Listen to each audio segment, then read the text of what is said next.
2014 నుంచి 2019 మధ్యన చంద్రబాబు నాయుడు గారు చాలా స్పష్టంగా రాజధాని ఒకటే ఉంటుంది కానీ అభివృద్ధి వికేంద్రీకరణ జరుగుతుందని ఆనాడు చెప్తాం జరిగింది అధ్యక్ష.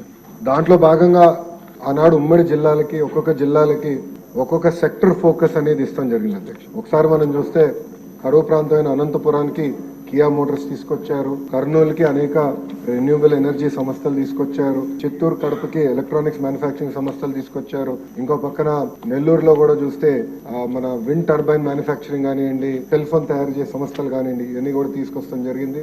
ఇంకో పక్కన ఉభయ గోదావరి జిల్లాలు కూడా పెద్ద ఎత్తున ఆనాడు ఆక్వాని కూడా ప్రోత్సహిస్తాం జరిగింది. ఇంకా ఉత్తరాంధ్రకు వచ్చే గల ఐటీని, మెడికల్ డివైసెస్ మ్యానుఫ్యాక్చరింగ్, ఫార్మా అని చాలా స్పష్టమైన కార్యాచరణ ఆనాడు చంద్రబాబు నాయుడు గారు నియమిస్తాం జరిగింది. దాంట్లో భాగంగా అధ్యక్ష మీరు ఒక్కసారి చూస్తే కేంద్ర ప్రభుత్వం అంటే రాష్ట్ర విభజన చట్టంలో ఉన్న సంస్థల్లో కూడా ఏదైతే ఆంధ్ర రాష్ట్రానికి ఇస్తానని హామీ ఇచ్చారో అది కూడా మీరు చూస్తే ఐఐటి తిరుపతికి, ఐఎం విశాఖపట్నంకి, ఐజర్ తిరుపతికి, ఇంకో పక్కన NIT Tadepalligudem, IIIT DM Kurnool, central university Anantapur, ఇంకా సెంట్రల్ ట్రైబల్ యూనివర్సిటీ విజయనగరం జిల్లా కూడా ఆనాడు మన ప్రభుత్వం కూడా ఇస్తాం జరిగింది అధ్యక్ష. అంటే మీరు చూస్తే అభివృద్ధి వికేంద్రీకరణ అంటే ఇదే అధ్యక్ష.